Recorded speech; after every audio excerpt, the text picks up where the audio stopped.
Again, stay tuned, more information to come. So I know the reason we're having such a great attendance at a meeting at the end of June relates to our principal's report. So I'm going to let Kathy take over and kind of explain some of the changes that are happening and coming. Sure. So, hi everybody. I think I know most of you, but I'm Kathy Genove. I've been the assistant principal here for 3 years, and this year I served exclusively as assistant principal to the Montessori program. And along those same lines, this year we just met with Donna Snyder, who is director of something or other. And they have come back to us and decided that they were going to split the staff here at Drew. As you know, we have the two programs. We have our neighborhood school, and then we have our countywide Montessori program. So we've always operated as one entire school, and which has caused, you know, some challenges for the two programs, especially as the Montessori program has increased in size, and we're running out of space actually. So what they did was they looked at our staffing and they reallocated our staffing. Instead of it being as a whole school program, they've divided that staffing into each program. So for example, there's a column that lists the staffing that's appropriated for the Montessori program. There's a list of staffing that's allocated for the model program. They've decided that that's what they're going to call it now. Instead of neighborhood school, it's the Drew model program, and then it's the Drew Montessori program. And then there are some positions that they've assigned as essential positions. So for example, our ITC, Blake Tippins, which we all love and adore, he is a central position, so he's going to support the entire school as he always has. Our library, even though Lynn is retiring, the library position is a central position, and the library and the library assistant would be supporting the entire school. The people that are assigned, the staffing that is assigned to Montessori, of course, is the 19 Montessori classroom teachers and the 19 Montessori assistants. And then other positions were allotted. So reading positions, ESOL support teachers, FLES teachers, PE teachers, music, art, all of those positions were allotted to specific programs. So for example, the Montessori program has a 1.0 music teacher, and the model program has a 1.0 music teacher. So after we were allotted all of those positions and we reviewed to make sure that the staffing allocations are correct, we went back and sat with Donna again, and Mr. Evans and Wendy and myself, and we talked about specific staff members. So specific staff members are going to be assigned to a specific part of the program. So they're either assigned to the Drew Model program or they're assigned to Drew Montessori, and those positions, those teachers would specifically work for those programs that they are assigned to. As we always have done in the past, our specials positions are assigned to the school. And now instead of being assigned to the school, they're going to be assigned to a specific program. So for example, we have 2 art teachers. One art teacher will be assigned to work with the model students, and then one music teacher and art teacher and PE teacher is going to be assigned to work with the Drew Montessori program. And so there's really no flexibility in where they work, as far as if you're assigned to one program, you stay working with that one program. So I think it's a good thing, especially for our specialist teachers. I always kid about, you know, our art and music and PE teacher, art and music especially, you know, it's kind of like a schizophrenic rule, right? You're teaching a Montessori primary class, and then you've got 5th grade, and then you've got a lower L class that has 1st through 3rd graders, and then you go back and you teach a 2nd grade, and you know, so you're kind of juggling this, and it's a lot for our specialist teachers to kind of navigate. So by following this model, one teacher is going to be dedicated to teaching one particular program. There are some positions where we were allotted a 0.5. So if you're a 0.5 teacher, so for example, our FLES program, we're each assigned a 1.5 FLES teacher, and we currently have 3 FLES teachers. So one of those teachers is going to be working with Drew Model, one teacher will be working with Drew Montessori, and then that third teacher is going to spend 0.5 of their time at the model program and 0.5 of their time in the Montessori program. So the schedule is not set for those friends. So for example, we don't know if it's going to be, the morning half day in the morning there'll be a model teacher, and half day in the afternoon there'll be a Montessori teacher, or is it going to be 2.5 days and then 2.5 days? So those little 0.5 people has not yet been determined, but everybody else is specific to a program. Will there be one gifted resource person, or will there be one for each program? So as it is right now, so gifted, special ed, and ESOL HILT are based on need. So it's based on how many students are identified for gifted services, how many students are identified for special education services, and how many students are identified in each level of HILT or ESOL or HILT level. So those positions kind of vary depending on it. As it stands right now, we have a 1.0 gifted teacher that we have to split. What about science? We will no longer have science as a pull-out program. So when we looked at our staffing,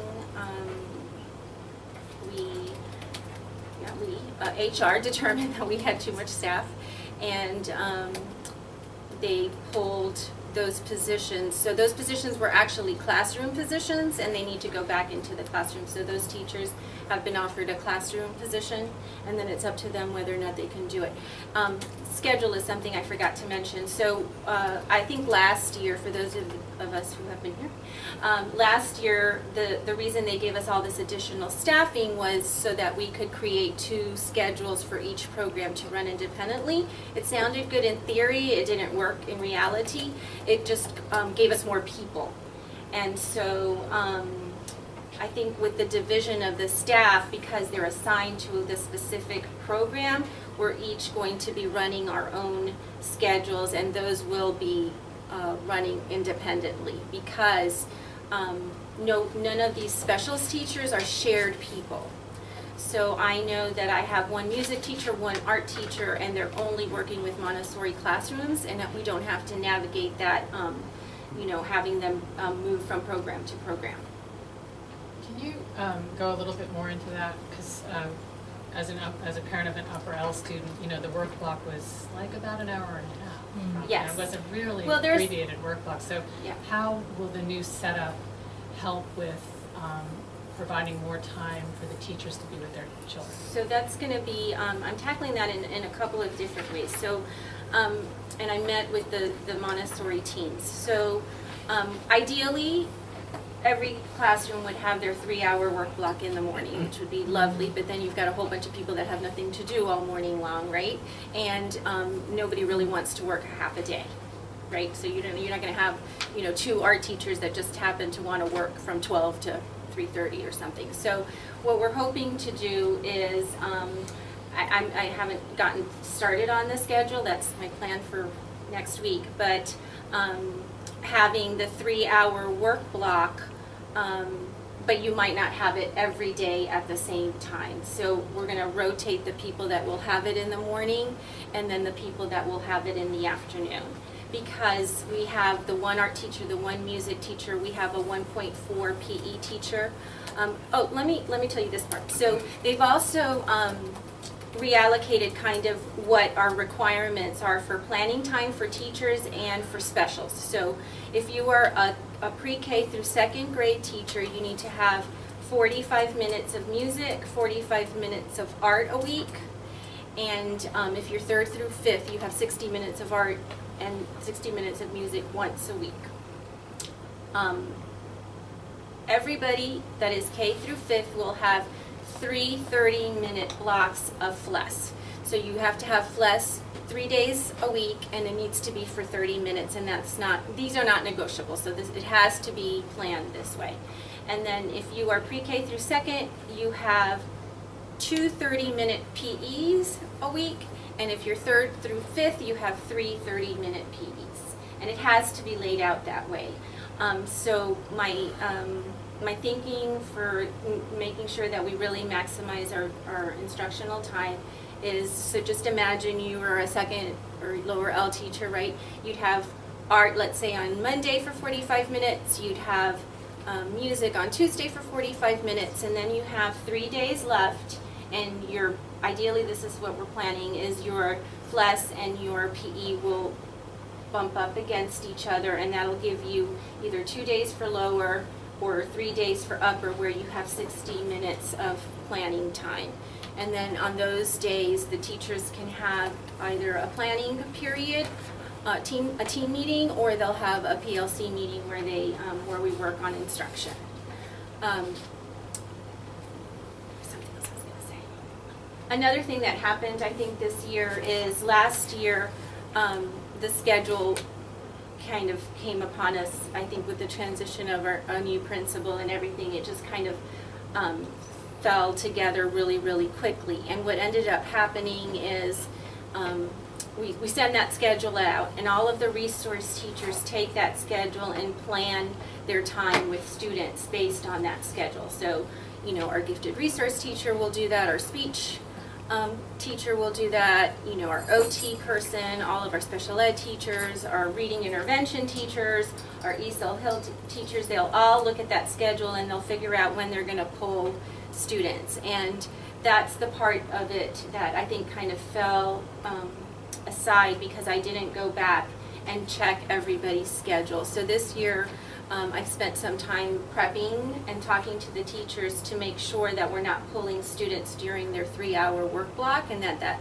3-hour work block is indeed sacred. So, for example, I've spoken to the speech teacher. If a student has 30 minutes of speech once a week, it doesn't need to be during their 3-hour work block. And I think now that they understand, it's easier too, because you have a smaller staff to work with. They can look at those schedules and make decisions about when they're going to have those resources at a different time. The only one that might be a challenge is for students that are receiving special education support. Some of our students have, you know, significant amount of time that they need special ed support, and if they have, you know, an hour or an hour and a half of reading, language, arts support, there's not going to be another time in the day, or most likely not another time in the day that they can pull them. But I think that's probably going to be the only exception. I was asked to ask, what about programs that are usually collaborative, like choir and the 5th grade trip, the 4th grade trip, chorus, those kind of things? So we have kind of a list of things that we're still ironing out, because, you know, you answer some questions and then a whole bunch more spring up. And so we're supposed to meet with Donna again, hopefully this week. It might have to wait till next week to start to keep going through that continuum of answering some questions. So, for example, our ESOL Hilt lead. Is she going to be the lead for the entire school, or is she only going to be, our ESOL Hilt lead is Evan Garson, and she's going to be working with the Montessori program.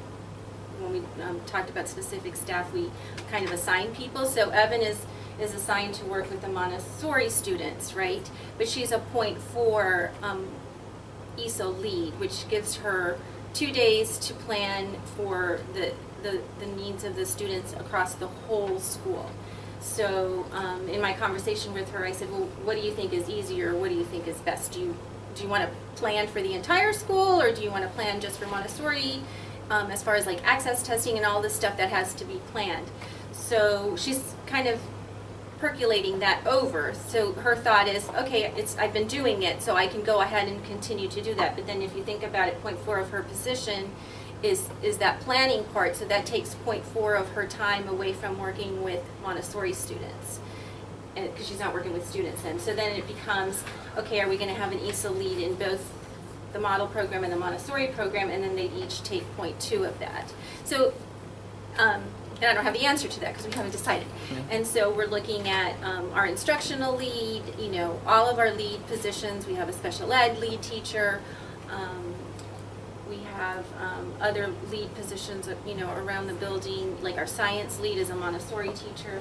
So there's just a lot of, you know, things that we're still kind of working our way through about what exactly that's going to look like. Something like chorus would be something that would probably stay together, and everybody would do that. We talked about what PTA would look like, and it would still be, you know, a Drew PTA. Any other questions? Yes. So how did was the decision made for like a particular teacher to be allocated to one program or another? Was it something that they kind of had a preference for, or how was that process? And So I got all the Montessori teachers. okay, so I guess I'm just trying to figure out, you know, and when will we know? It sounds like you know already. You mentioned, you know, Evan, but just trying to figure out when, you know, who the music teacher will be or who the art teacher, because there are particular specials that my kids are very attached to. Yeah. So we just kind of sat down and looked at, you know, who the teachers were and who they've been working with, and kind of made decisions about that. So we have two music teachers, Mr. Williams, and then Mrs. Buell is leaving, right? She's going to be the new music teacher at Discovery. So we had to hire a second music teacher, which we've already done. So I don't know, some of you might remember Amy Shakespeare. She was the assistant in Mary Erickson's class for several years, and she became a music teacher, and she's been teaching music at Reed. So she applied to be music teacher back at Drew, and she was hired, and she's going to be the music teacher for the Montessori program. It made perfect sense. She has Montessori experience because she worked as an assistant. She has CETA training because she was a part of the CETA committee, attended a lot of CETA workshops, and so it just made sense for Amy to be the Montessori music teacher and for Mr. Williams to remain with the model program, since he has been working with them really well and usually has a preference for them. There are two art teachers. So Miss Edwards is continuing with Drew, but Miss Keogh is going to be at Claremont. Thank you. She's going to be the art teacher at Claremont, so we needed to hire a new art teacher, which we did, and I cannot think of her name right now. She's lovely. We interviewed her actually via Skype because she's doing something in Korea right now, teaching there. And so she is going to be the Montessori art teacher. Miss Edwards works with the Knott Community Heritage Project. As a matter of fact, that's where they are this evening, doing kind of a culminating activity. And so it just made sense for Elaine to continue working with the model students, because she's already invested so much time in the heritage, the Knott Community Heritage Project. And so we'll have the new art teacher. As far as FLES goes, Julie Sosa is a Montessori trained primary teacher, and she was a primary Montessori teacher here actually, and then she was gone, and when she came back they didn't have a Montessori position for her, so she became a FLES teacher. And I've been talking to her probably since I joined the staff about how we can make the FLES program more Montessori-like. And so I'm really excited because she's going to be the FLES teacher for the Montessori program, and we've already met 3 times and are talking about how we're going to make FLES a lot more Montessori and materials and all of that. So that made sense because she's a Montessori trained teacher. So that's how those decisions were made. So then the specials will be more Montessori oriented then, all the way around. That's what we're hoping for. I mean, you know, I think, like I mentioned before, you don't have that schizophrenia of trying to figure out, you know, how to navigate the classrooms, and now the teachers in the specials areas will be able to focus their instruction and their, you know, and all of that on working with a specific group of students that are used to learning in a certain way. So I think that's going to be great. So it's really exciting as so much is changing, and it sounds really hard. Just even working on a regular schedule at a regular school this size is a giant job. So how are you going to have support to get that done, and to how are you here in the summer to I am here And every the kid- day, because it's all gonna be a big- day, all year I mean, long. it sounds like you've accomplished so much already, but Yeah. I'm sure that you're, like you said, for every one thing that you come Yeah. up with a solution for, it creates 7 more questions. Right. Yeah. And then another piece I see, I'm happy to think about sort of block scheduling and that sort of the pieces that opens up with that. Mhm. And then I know some things are required to have either for teacher planning time or required by the state, like PE. If there are things that aren't exactly required, like maybe it's not required that, I'm just making this up, like preschool teachers could choose to not have art, to have more time with the kids in the classroom, just totally making that up. Yeah. Would there be flexibility for teachers to choose that, or is No. it just everybody has the same? No, so the requirements are like, those are like Virginia state requirements, are not just Arlington County requirements. And so there's no flexibility with those, and there's no flexibility with how much planning. So like, for example, one of the Montessori teachers had recommended, well, could we have all of our specials on one day? You know, we can't do that, because I've asked the question. So there's no flexibility on that. Teachers have to have 45 minutes of planning time every single day. And you're getting the resources you need to help you through this whole giant, I guess you're our main resource for making that happen. That would be me. Thank you. Can I, just sort of some related to that? Yeah. What about those support staff? Can you have a designated 1 or 2 support people as part of your staffing, or how does that work in the front office? So that's part of our list, ever-growing list of what that's going to look like. So right now we have 5 secretaries. We don't know if there's going to be any, if any of those secretaries are going to be assigned to a specific program, or they're going to continue to operate the way that they do. Okay, because of course for Montessori it's really crucial because it's a countywide program, and it's just really important to have that to be solid. Yeah. Because of the lottery and everything. Yeah. So anything we can do to help Yeah. with that. Yeah, I'm hoping when we have one more meeting, that'll. She's had her hand up. Okay, I'm sorry. So, that's okay. How does this change our partnership with CETA at all? So I have that on my calendar of calling the Kennedy Center. Just waiting. What I am thinking is that we should have a CETA coordinator in each program. So a model, an employee that's, you know, in Drew Model, and then a CETA person in the Montessori program. We would still do our coursework and, you know, our everything that we do for CETA as one united staff. So, you know, obviously we're not going to have the course offered twice, right? We're going to all attend the same coursework, and then have a coordinator for each part. And then I oversee CETA anyway, so and so that's a conversation I'm going to have with Michelle Carney at the Kennedy Center. We have an arts integration conference coming up in July. And so we've already registered 5 teachers. We're going to look at those again to make sure that the 5 people that are registered for it are representative of each program. So, I can't pick people. I'll speak of it. So what's going to happen to science again? We sort of just talked about that very So that briefly. position no longer exists. So So is we're there not not going going to be science taught There's to the not going to kids be anymore? science as a pull-out kind of resource as it was this year. It's going to go back into the classroom. So will there be as- an effort to make sure that the kids are getting a particular science program? I mean, So the science program hasn't changed at all. It's they still do the science SOL standards. If you're in a Montessori classroom, there's a scope and sequence that the Montessori teachers put together that kind of correlates what the SOL standards are and their lessons. So they have all of those standards covered anyway through that. So we've ordered a lot of science materials. We still have, Eve Mandolia is still our science lead. And so I think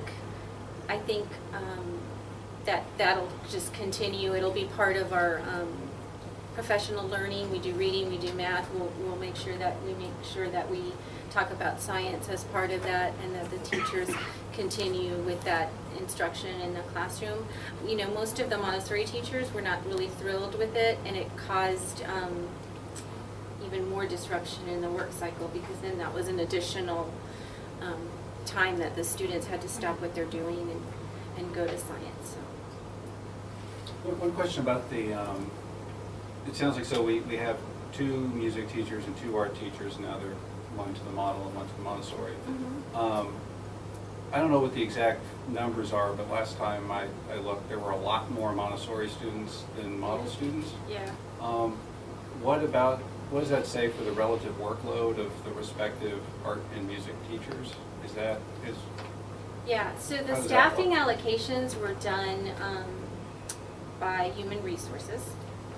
And I asked that same question. I said, you know, I've got 420 kids to get through an art class, and you've got 250 over here, and we each get 1 art teacher. So what Donna suggested is I do the draft of the master schedule, and then we look at to see what those look like, make sure that the teachers have enough planning time, the art and the music teachers, and then see if I need additional support there. I'll be honest with you, our music, art, and art and PE teachers had excessive amounts of time this year that they didn't have students. So we were overstaffed, and part of it was because we had the science as an additional special. So I think they wanted to scale that way back, and so that's why it was brought down to that 1.0. I have 1.4 PE teachers, and Mr. Evans has 1.2 PE teachers, so that kind of made a little more sense. So after I make the master schedule, and we look to see that everybody gets their art and music time, if I need additional time with, she said I could revisit that. And one other thing is the extended day program affected at all by the separation? No. The other thing that we wanted to talk about, and hopefully we'll find out, is the community center. We were supposed to have access to the community center. They've been talking about, they actually came in and looked at the community center and talked about how to remodel the community center area to make more classroom space for us. And so we're waiting to see what the progress is on that, to see if they're actually going to have access to it, if it's going to get remodeled, and if we'll have additional space. So you've made some allusions about the leadership. I mean, you're talking about 2 different programs. Who are the leaders for each of the programs, and what are the titles? Where does it? Yeah, so that we haven't gotten that up, starting from the bottom and working our way up. I've had a conversation like with Cynthia Johnson about what that's going to look like, and so we're scheduled to have a meeting with Donna, Connie, Cynthia, and the 3 of us to talk about what exactly that's going to look like as far as our roles. So will there still be 1 principal over the entire school? I think so, but I don't know. Is there 1 assistant principal that's shared? It's awkward because I'm talking to you and I know you are the assistant. I'm just trying to figure out. So I think what they're envisioning is I'll still be the assistant principal for all of Montessori, which is exactly what I've been doing now. Wendy will only be here 2.5 days this fall because she's doing her Title I position the rest of the time, and so she'll be supporting Daryl and the Drew Model students on those 2.5 days, and then the rest of the Drew Model program will be under Daryl's supervision.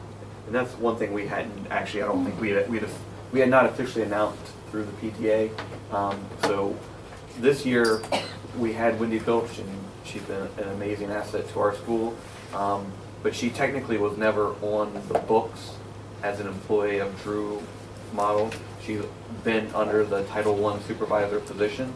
So essentially what's happening is she is going back to that role, but they have graciously agreed to share half of her time back with us again this year to serve that assistant principal role. So, I mean, without getting super technical, I'm going to make some assumptions that Kathy can't.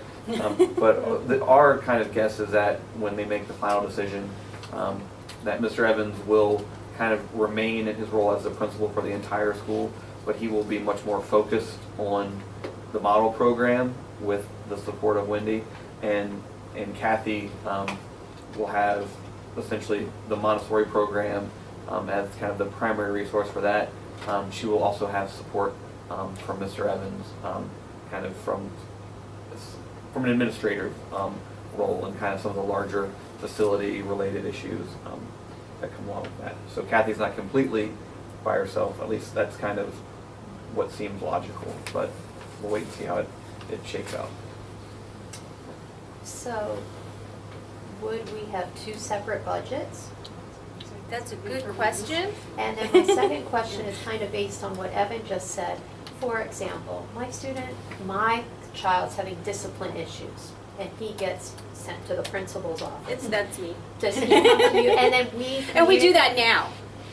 We do that now. Students in Montessori come to you? Yeah, all Montessori teachers and all Montessori students come to me, and all model teachers and model students go. I mean, if one of us isn't here, right. You know, it's like, hey, you're out of the. Don't get your free pass. But so the that's the budget way thing we was do. my. And then the budget was a question that I actually. Jokingly texted Donna and said, hey, you did such a great job separating the staff. Can we have our own budget too? And she said it was in the works. It was her response. So I'm hoping that when I meet with her again, I'll get an update about that, because that would be wonderful for us to be able to make decisions about how to spend our money and spend it just on Montessori. And then one other thing. So we're calling the model students and Montessori students. And then you referred to Drew Model and Drew Montessori. But ideally the hope is someday we'll have our own school. Maybe not calling the Montessori students Drew, that kind of locks us in here. Is there a potential for calling us something different? I was going to ask we that. had a great idea, Arlington Montessori at Drew, which I really like. I've been dying to get the word Montessori in our title, because I think more teachers will find us that way. So I'm just like, because you know, if you're a Montessori teacher and you're looking for a job, you really don't know that Arlington has a Montessori program, especially at the elementary level, unless you click onto Drew Model School and actually like start looking to see what teachers are doing at Drew Model. You would never even know. So, you know, I've had that conversation before with HR. I'm like, could you just add the word Montessori somewhere in our title or somewhere so, you know, people could find us. So I don't know about that right now. Dr. Murphy just, yeah. That's what I was I think thinking I thought too. also possibly for Arlington County Montessori at Drew, because it signals not only that it's in Arlington and that it's Montessori, but that it's public. Yeah. Like it's And not What did I say? Arlington. We said Arlington Montessori at Drew, but if it's Arlington County Montessori, Oh, Oh, they're Arlington Arlington. County. countywide Yeah. public. Yeah. Oh, well, that's it on our shirt. Yeah. We'll figure I it out. accept that friendly amendment. But yeah, but for ACM. now, Dr. Murphy wants to refer to the, you know, he's expressed that he wants to refer to the neighborhood school as Drew Model students, and that the other students are Montessori students. So that's what we have so far. If you're given the opportunity to add extra staff because of the numbers of Montessori students, I'd like to ask you to maybe consider bringing in a part-time person who's outside of the school who might be willing to work just in the afternoon. I'll note that as my child's getting ready to go to the middle school program at Gunston, that they actually have added a fourth part-time teacher who is Montessori trained to that program as well, and so that they're utilizing part-time teachers as well to help grow the program as is needed. So just with that buzzing me if that's possible. And I'd like to actually make one quick comment that, so Kathy was very generous with her time. We had a lightly attended coffee chat on Friday where we kind of first broke this news. One of the things we spoke about was FLES and the way FLES would be delivered. So currently FLES is delivered very much in a traditional method. You know, the FLES teacher walks in, okay everyone come over here, it's time for FLES. We all sit down and have our lesson. Kathy, you can correct me if any of this is not right, but the idea with FLES with a more Montessori bent is that the FLES teacher would come in and the FLES station would then be open. And so just as a Montessori teacher, shares a lesson with the student, and then that student comes back and works on that lesson at their own pace.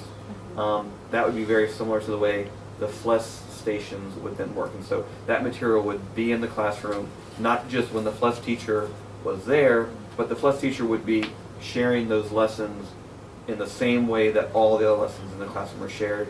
And then students could go back and work on those lessons at different times. So it wouldn't just be, okay, everyone, and all 20 or Right, 8 it will kids. be, everybody stop what you're doing, it's time for FLES. And so ideally, when I work on the schedule, I'm hoping that FLES will always come first. And that way, when the FLES teacher comes into the classroom, the students that are already working can continue working. And then if it's Ms. Sosa can, it's going to be really nice, she can group students according to however she needs to group them. We've been talking about how can we differentiate instruction for our students that are already Spanish speakers and for our students that are not Spanish speakers, and so she can group students however she wants. They can be flexibly grouped, you know, for different lessons, and then she can call students, it's time for a lesson, just like a Montessori teacher would say, you know, you guys come do this lesson with me, you know, I need you 3 to come do this lesson with me. Ms. Sosa will be able to do the same thing and say, you 3 are going to come do this lesson. She's going to deliver her lesson. The students will be assigned follow-up work like they normally would do. They can go back and finish what they were already doing. They can go do their follow-up work.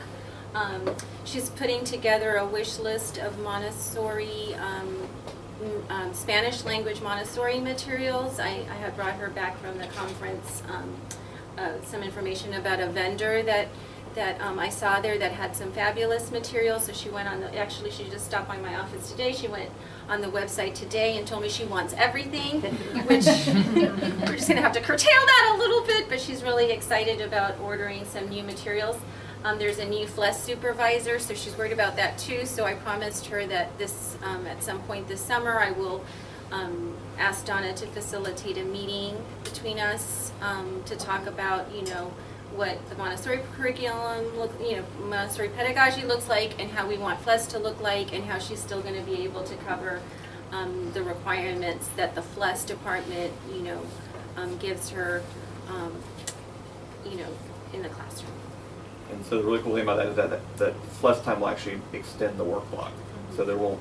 So that's just for all the issues we've had with the work block this year. The idea that we might actually get beyond 3 hours is pretty exciting. Can I make a recommendation or a Sure. request? Yeah. Actually, can we open it up to the 3s and 4s in the primary classes?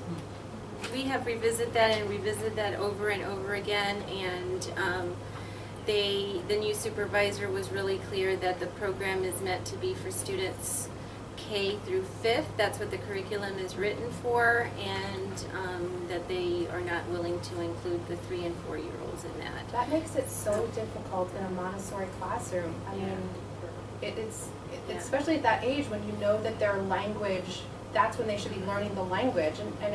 Is there a way that Ms. Sosa would be willing to include some of those more advanced? It's not her decision. It has to come from the FLES supervisor, and I think it's just because there's, you know, just isolated primary Montessoris across the county. That's probably why it hasn't been a very big concern, but it does have a huge impact for us, obviously, because we have 7 classrooms, and I'm happy to revisit that again. I'd be happy to write. But it has to be, yeah. I mean, I'd be happy to write to the county and say that, because my son would come home and say, well, the kindergartners got to do it, but we had to go do something else. And so it ruined that cohesiveness of the primary Montessori class. So I'm perfectly happy to write to the county supervisor for FLES and say that this is not how Montessori jives. Right. And the whole point of it is to have this cohesive classroom. Right, yeah. I mean, I think, you know, like I told Julie, I said, you know, if you're teaching FLES in a primary classroom and there's a 4-year-old over there that really wants to be part of the lesson, you're not going to say, you know, go away.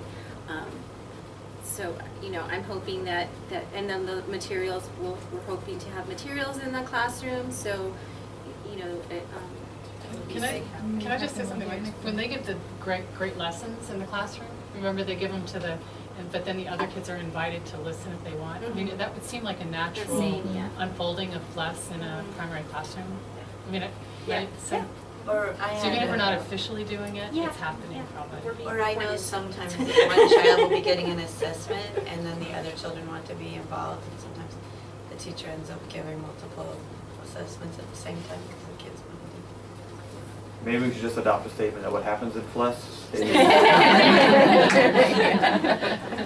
I ask a question? Like, I'm so excited. Like this, there's so many of the things that my son struggled with this year will be addressed by everything you're saying and all this creative energy. Like, how can we, your PTA, support you over the summer or while you go through this process? How can we help? Because it seems like you're so far down the road already, which is amazing. I didn't think we'd come to this meeting and hear this level of detail. Yeah. I mean, maybe other people were more in the know, but I felt like you've really thought about it. Amazing. Yeah, I think one of the things we talked about was getting the Spanish language materials in the classroom so that we can make FLES more Montessori friendly.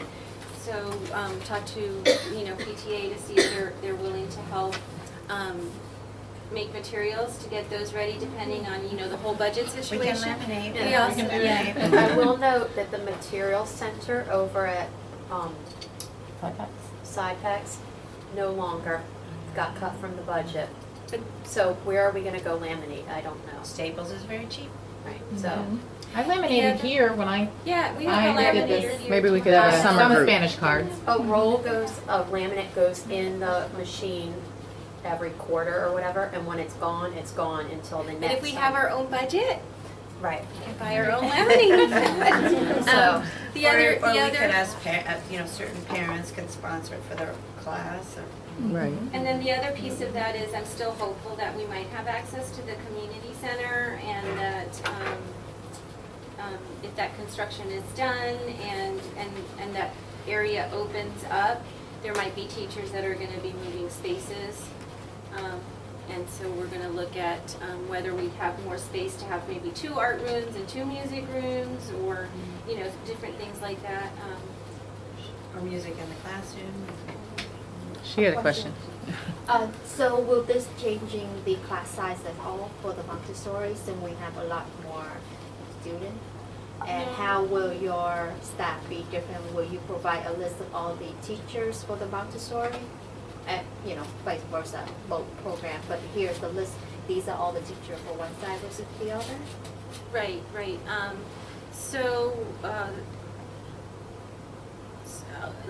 I think I understand your question. So the Montessori teachers, the class sizes is not going to be affected because we're still going to have the same number of students in our classrooms, I guess. I'll have to talk with Blake about what that website will look like and how the teachers assigned to each program, how he wants to, how he wants that website to look like, how our Montessori Drew model website will look like, and then the staff assigned specifically to that program.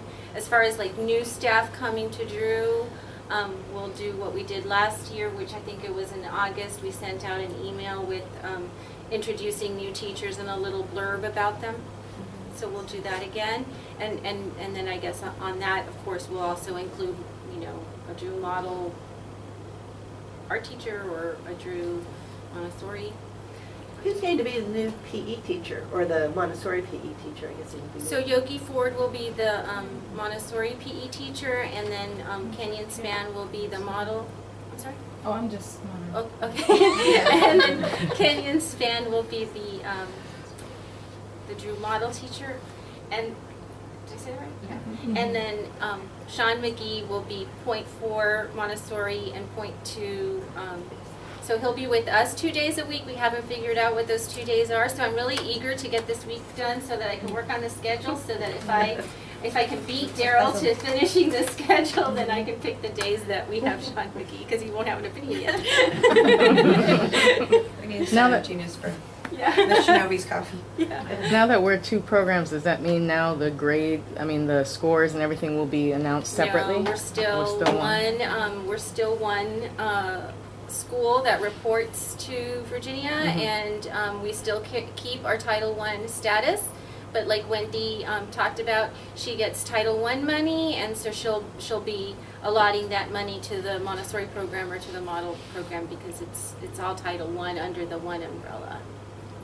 So there's been a lot of, I agree, detailed talk, you know, the bean counting, if you will, but what's being done about the climate, the culture, the community? I mean, almost everybody here, I think, is part of the Montessori side of the house, and you're leading the Montessori side, but what's happening in terms of, like I say, community, culture, all that stuff, the whole school? Yeah, I think we're still trying to get a little more detail about some of the other pieces that are kind of following along. And then I think when we sit down and talk about what those areas are that's going to be part of all of Drew, not just model and or Montessori, then we can decide we'll have a little better idea of what that'll look like.